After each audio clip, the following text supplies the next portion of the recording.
Join me, and together we can rule the galaxy.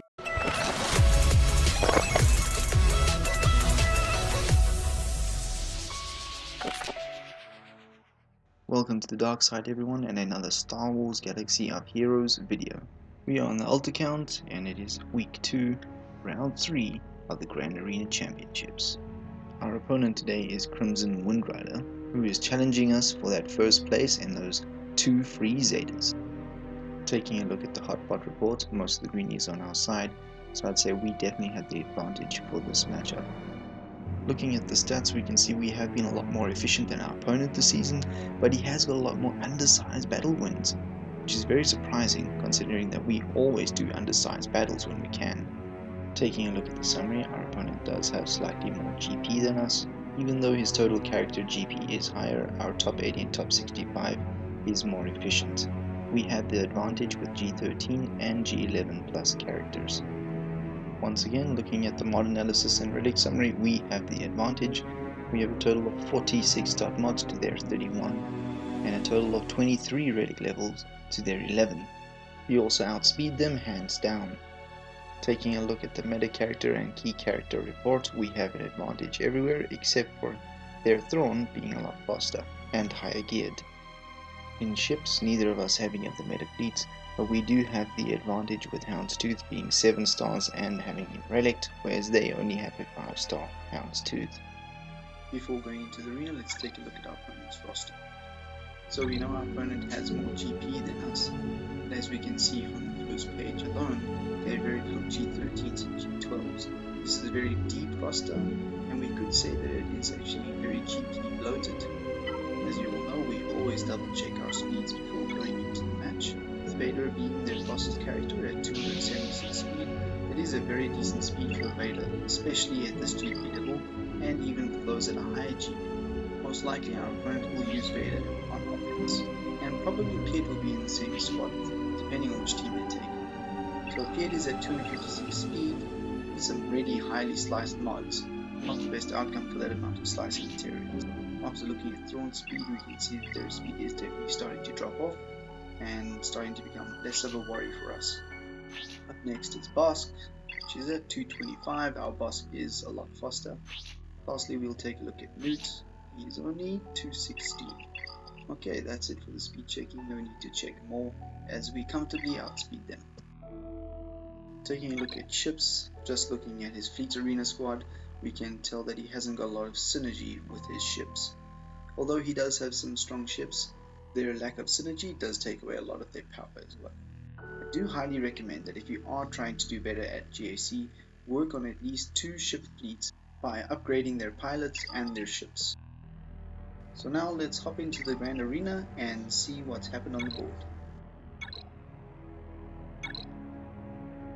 Taking a look at the board, we did get a full clear, but based on the banners, we know we did get some holds. There we go, 3 holds on our CLS squad.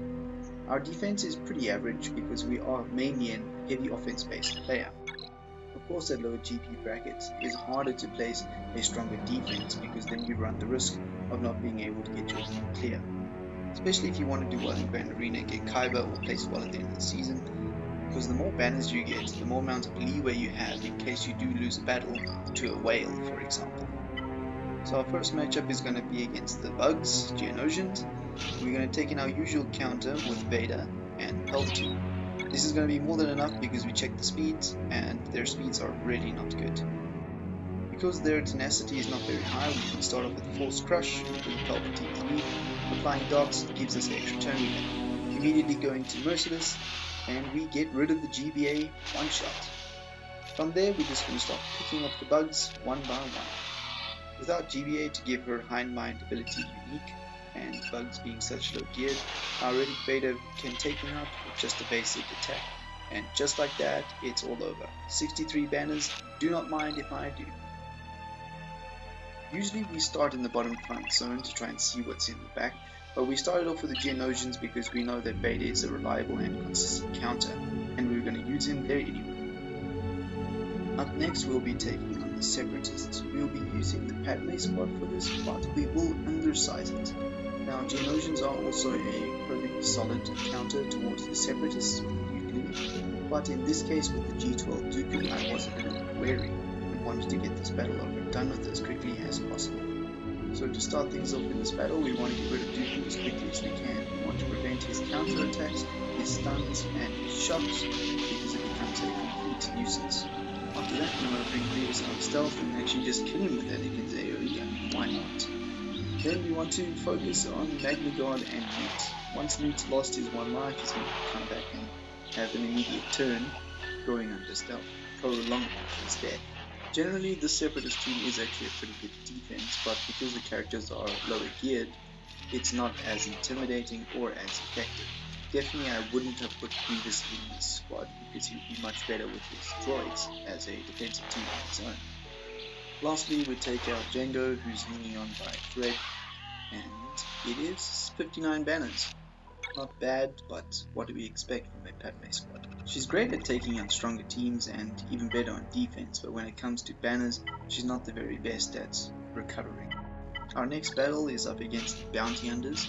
Now from the looks of things, our squad does seem to be a lot better, but with the mirror match, especially if there are two Dengars involved, one of them will take the stealth and another will not be able to get it because of his unique state that if he's unstealth, no one else can get stealth. So it can be a bit problematic, especially if they get stealth first, like they just did. The strategy remains the same with the Bounty Hunters, always try to get your contract as quick as possible. But unfortunately this situation definitely underestimated our opponent and didn't consider how much of an impact Greef would have to the team. But regardless, we keep on fighting, just try to do some damage. We know that this isn't going to go our way, but we're still going to try and make it easier for when we have to do the cleanup. The great thing about having Dengar on your Bounty Hunter team is that when you throw some grenades, because of boss lead, your entire team heals so much health and protection. So it's really beneficial to have him on the team, and also denying your opponent the ability to gain stealth, which a lot of the Bounty Hunters rely on, so that all the main incoming damage can be taken on by the tank, which in most cases is going to be Boss, who is an excellent tank, except when you're facing.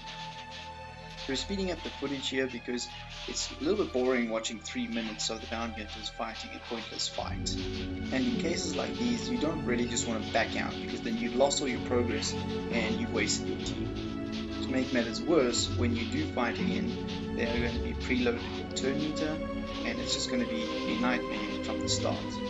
But all things aside, lesson is learned, and in future we are definitely going to have to do some extra work on our Bounty Hunters and try mirror match a little bit less. Although I do really enjoy doing the mirror matches, sometimes they can end up like this, whether it's because of RNG or just simple player mistakes. Either way, it's still an unpleasant situation, and the best way you can take something from this is to learn from your mistakes. So you can either improve or you can just totally avoid it. Both will benefit your progression as a player. Luckily, we still have room to play with because our opponent did drop 3 battles on our CLS squad. So taking a look now at Greef Karga, he has proved to be quite the menace. But to clean up, we will use our Jedi squad, because I'm fairly confident that whatever's in the back, our Geo squad will be able to handle it. Of course, just these 3 characters would have been able to take out Greef Karga and Bossk, but we're just going to add Bastila in because we want to get it done and out of the way. We have some room to play with, we just want to get this over and done with. To start off, because Greef Karga is under stealth, we're going to just go directly after Bossk. And as soon as Greef comes out of stealth, we are going to take our vengeance for all the grief that he caused.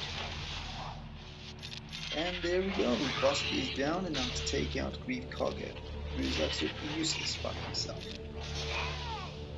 Well, 41 banners for a cleanup, it's not bad. On to the back zone, let's see what we have. It is a Mon Mothma squad, pretty low geared. Our Geos will definitely be able to take them out, but even though Mon Mothma and the rest of the team is low geared, because she has her 2 Zetas, definitely cannot underestimate this squad.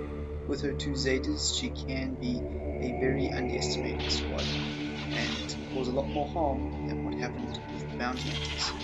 So the strategy for this Mon Mothma squad is we want to take out power first, and avoid hitting bigs for now.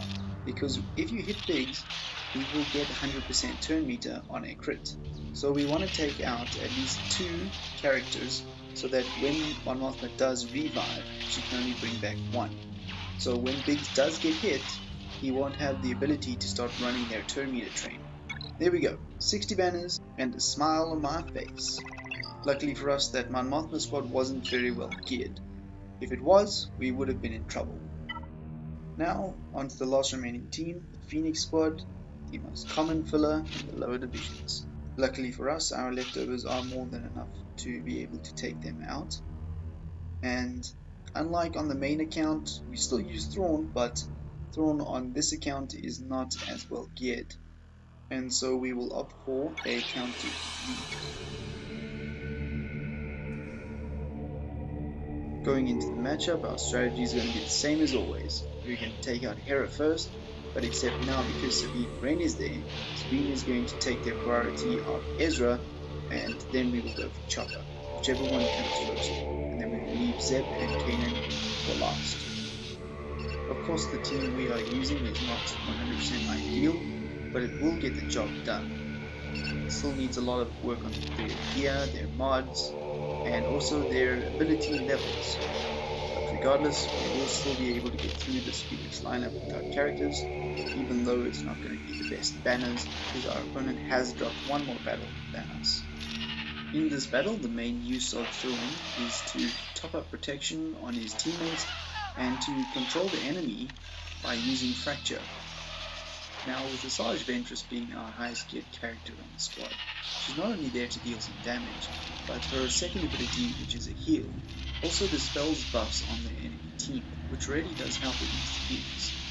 Dooku is there with the stuns and the ability blocks, and a little bit of damage, and with Bastila, even though she's lower geared, she still does quite a bit of damage on her basic, and inflicts debuffs. With all of these characters together, we have quite a bit of control in this battle, and by using control for our benefit, we are stopping our opponent from taking many turns, and stopping a lot of the incoming damage that would have come normally if you didn't use control in this situation, meaning more banners. As another point of discussion, a big tip for GAC is to always take your time. Now, I lost that battle with the bounty hunters because I was rushing in and I didn't do adequate planning. I thought it was just the same old mirror match and it shouldn't be a problem. But guess what? It was. So the moral of the story is to just slow everything down as much as you possibly can. Of course, if you've got like 30 minutes left in your GAC round to attack, you have no choice but to rush.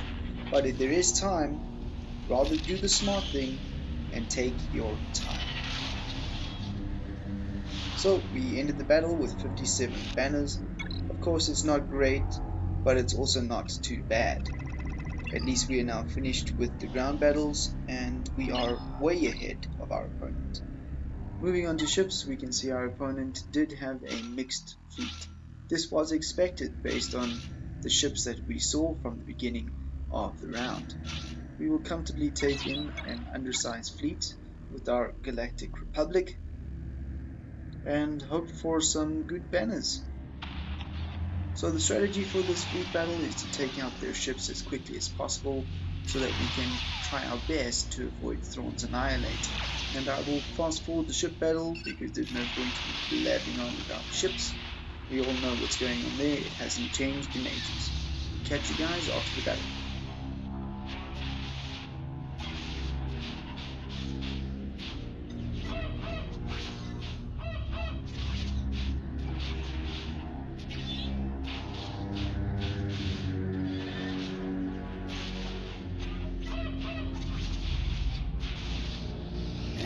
Welcome back, guys. 60 banners. Not bad. We had a few banners sniped. At the end of the day, it doesn't really matter because a win is a win. Besides us losing that one battle, I would say it was a pretty fun little matchup. Thanks for watching. Don't forget to smash that like button and subscribe. It does take a lot of time and effort to make these videos for you guys, so it will be appreciated. Peace!